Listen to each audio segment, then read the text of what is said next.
दिल्ली में एक खूबसूरत बंगले के बरामदे में गायत्री एक महंगी कुर्सी पर बैठी बाहर देख रही थी। कारपोर्ट में एक नई चमकदार कार खड़ी थी। घर के अंदर एयर कंडीशनर की ठंडी हवा और सुगंध छाई हुई थी।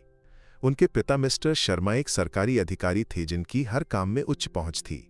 इस पैसे और पहुंच ने उनकी इकलौती बेटी गायत्री को एक साधारण लड़की से महल की राजकुमारी बना दिया था। उसके चारों ओर हमेशा पैसों की चमक रहती थी और वो इसी माहौल में पली बढ़ी। बचपन से ही वह जो कुछ भी चाहती थी एक शब्द में उसे मिल जाता था। सोने के गहने, महंगे कपड़े, विदेश यात्राएं। उसकी जिंदगी एक सपने जैसी थी। इस आलीशान जीवन ने उसे और भी घमंडी बना दिया। वो मानती थी कि इस दुनिया में पैसा ही सबसे बड़ी ताकत है और जो लोग गरीब हैं वे नीच हैं। पढ़ाई में भी वो बहुत होशियार थी। यूनिवर्सिटी कॉलेज में गायत्री जैसी कोई और अमीर और खूबसूरत लड़की नहीं थी। उसके चारों ओर बहुत सारे दोस्त थे लेकिन कोई भी उसके दिल में जगह नहीं बना पाया। वे सिर्फ उसके साथ मौज मस्ती करना चाहते थे। गायत्री का एक ही सपना था, एक ऐसे व्यक्ति से शादी करना जो उसके बराबर या उससे भी ज्यादा अमीर हो।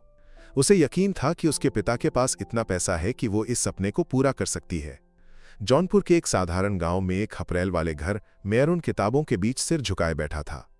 किताबों की दीमक लगी खुशबू और मिट्टी के तेल के दीपक की हल्की रोशनी ही उसके सच्चे साथी थे। उसके पिता मिस्टर वर्मा एक किसान थे जिनकी जिंदगी बारिश और मिट्टी पर निर्भर थी। परिवार की आय बहुत कम थी लेकिन उनके आंखों में हमेशा अपने बेटे को डॉक्टर बनाने का सपना चमकता था। अरुण अपने माता पिता के संघर्षों को देखकर बड़ा हुआ। इससे वो और भी मेहनती बन गया। वो कभी ट्यूशन या कोचिंग सेंटर नहीं गया। उसने खुद से पढ़ाई करके अच्छे नंबरों के साथ मेडिकल कॉलेज में प्रवेश लिया। जब उसके सहपाठी आधुनिक सुख सुविधाओं और शानदार जीवन का आनंद लेते थे तब अरुण एक साधारण जीवन जीता था। उसके दिमाग में सिर्फ एक ही लक्ष्य था, डॉक्टर बनकर अपने परिवार को बचाना। अरुण की पढ़ाई दिल्ली के मेडिकल कॉलेज में हुई। परीक्षा का समय था। जब वह किताबों के साथ कैंटीन में बैठा था तो उसके एक दोस्त ने उसे गायत्री से मिलवाया। ये गायत्री है, हमारे ही कॉलेज में है और हाँ, यह दिल्ली के एक बहुत बड़े घर से है। जब उसके दोस्त ने ये कहा तो गायत्री के चेहरे पर एक तिरस्कार दिखाई दिया। ओह, तो ये एक साधारण इंसान है ना?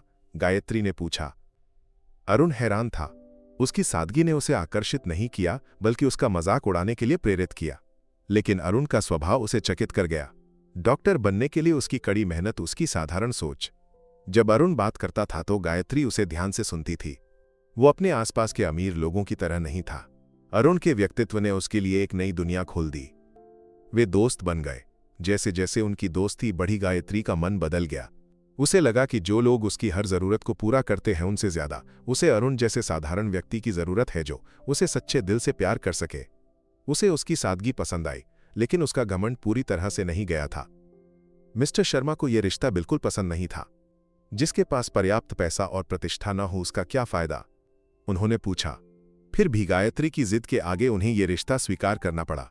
गायत्री के अमीर परिवार ने अरुण के परिवार का बिल्कुल भी सम्मान नहीं किया। शादी की रस्में शानदार थीं। उस शादी में ऐशो आराम के सभी लक्षण मौजूद थे। शादी के बाद गायत्री अरुण के घर रहने चली गई। एक महल से एक साधारण खपरेल वाले घर में। गायत्री को वो जीवन नीरस लगने लगा। सुबह 5 बजे उठकर घर का काम करने वाली अरुण की मां और धूप और बारिश में खेती करने वाले उसके पिता, ये सब गायत्री के लिए स्वीकार करना मुश्किल था। अरुण के परिवार ने उसके साथ प्यार और सम्मान से व्यवहार किया लेकिन गायत्री उस प्यार को समझ नहीं पाई। ये सब मेरे लिए नहीं है, उसने अरुण से कहा। तुम्हें क्या चाहिए? अरुण ने पूछा। मुझे मेरी पुरानी जिंदगी चाहिए। घर में एस बड़ी ई चाहिए, नए कपड़े चाहिए, फैंसी होटल से खाना खाना है, गायत्री ने कहा। अरुण ने उसे समझाने की कोशिश की। हमारी आय सीमित है गायत्री। मैंने अभी अपनी पढ़ाई पूरी की है। हम दोनों मिलकर काम करके धीरे धीरे सब कुछ बना सकते हैं। अरुण की बातों ने उसे गुस्सा दिलाया। आप सबका स्वभाव ऐसा ही है। आपने सोचा कि एक अमीर घर की लड़की से शादी करके उसके पैसों से सुख भोगोगे, है ना? उसके शब्दों ने अरुण के दिल में एक घाव बना दिया। उनकी लड़ाइयां नियमित हो गईं। अरुण के माता पिता ने गायत्री को समझाने की कोशिश की लेकिन उसने उनका अपमान किया। आप सब क्या जानते हैं? उसने पूछा। आप जैसे गरीबों को मेरी जीवन शैली समझ में नहीं आएगी। एक दिन अरुण के घर में एक बड़ी लड़ाई हुई। गायत्री का घमंड और फिजूल खर्ची अरुण के परिवार के लिए असहनीय हो गए थे। तुम्हारी वजह से मैं इस घर में नहीं रह सकती, गायत्री चिल्लाई। अरुण ने उसे शांत करने की कोशिश की लेकिन वो नहीं मानी। तुम गरीब हो और मेरे जैसी लड़की को अपनी जिंदगी से निकाल देना ही बेहतर है। गर्भवती गायत्री ने उसका और उसके परिवार का और भी अपमान किया और अपने घर लौट गई।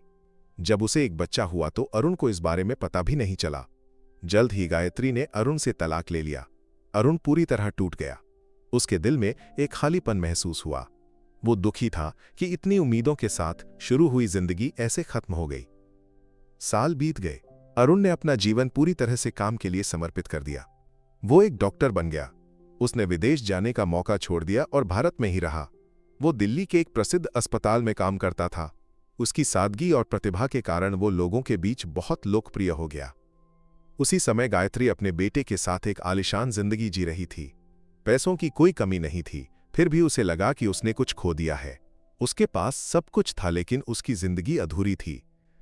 एक दिन गायत्री को अपनी दूसरी डिलीवरी के लिए अस्पताल में भर्ती कराया गया। वो बहुत दर्द में थी। जब डॉक्टर उसके कमरे में आए तो वो चौंक गई। वो अरुण था। उसकी सादगी अभी भी वैसी ही थी, लेकिन वो अब एक साधारण व्यक्ति नहीं था बल्कि एक प्रसिद्ध डॉक्टर था। अरुण ने उसे देखा और कुछ नहीं कहा। उसने उसका इलाज किया। अरुण ज्यादा देर उसके पास नहीं रुका। अपनी पूर्व पत्नी का दर्द उसे परेशान कर रहा था। डॉक्टर, मैं इसे सहन नहीं कर सकती, दर्द में उसने अरुण से कहा। अरुण ने उसे सांत्वना दी। डिलीवरी के दौरान गायत्री को बहुत ज्यादा खून बहने लगा। डॉक्टरों ने कहा कि उसे तुरंत खून देना होगा, लेकिन उसके ब्लड ग्रुप ओ का खून ब्लड बैंक में उपलब्ध नहीं था। अरुण ने तुरंत अपना ब्लड ग्रुप लिखवाया। मेरा ब्लड ग्रुप O- है, मैं खून दे सकता हूं। डॉक्टरों ने आश्चर्य से अरुण को देखा। सर, यह एक आपातकालीन स्थिति है। मुझे पता है, अरुण ने कहा। यह मेरी पूर्व पत्नी है। खून देकर उसने गायत्री की जान बचाई। डिलीवरी के बाद जब गायत्री ने अपनी आंखें खोली तो अरुण उसके पास खड़ा था। अरुण, क्या आपने मुझे बचाया? उसने पूछा। अरुण ने कुछ नहीं कहा। गायत्री की आंखों से आंसू बहने लगे। उसे सब कुछ समझ में आ गया। उसे समझ में आ गया कि उसने कितनी बड़ी गलती की थी। मुझे माफ कर दो अरुण, मैंने जो कुछ भी किया वो गलत था। मेरे घमंड के कारण मैंने आपको और आपके परिवार को बहुत दुख पहुंचाया। मैंने रिश्तों से ज्यादा पैसों को अहमियत दी। उसके शब्दों ने अरुण के मन को चोट पहुंचाई। अब ये सब क्यों कह रही हो गायत्री? अरुण ने पूछा। हम सब कुछ खो चुके हैं। गायत्री को बहुत दुख हुआ। मैं अपनी पुरानी गलतियों को सुधारना चाहती हूं अरुण। मुझे अपने पति और बच्चे चाहिए। मुझे वापस स्वीकार कर लो। अरुण ने उसे देखा। उसके जीवन में एक अच्छा बदलाव आया था। गायत्री की आंखों में पश्चाताप भरा था। उसके मन में बहुत दर्द था। फिर भी उसने उस दर्द को भुलाकर गायत्री को वापस स्वीकार करने का फैसला किया। उसने ये सिर्फ इसलिए किया क्योंकि उसे अपने बच्चे का भविष्य सोचना था। गायत्री ने अपने पति, बच्चे और परिवार के साथ एक नई जिंदगी शुरू की। इस बार वो घमंडी नहीं थी। उसने अरुण और उसके माता पिता का प्यार समझा। उसने ये समझा कि रिश्तों की कीमत पैसों से कहीं ज्यादा होती है। उसने अपनी पुरानी गलतियों को सुधारा और अरुण के घर में खुशी खुशी रहने लगी। उसने ये बड़ा सबक सीखा कि किसी को भी पैसे के कारण अपमानित नहीं करना चाहिए।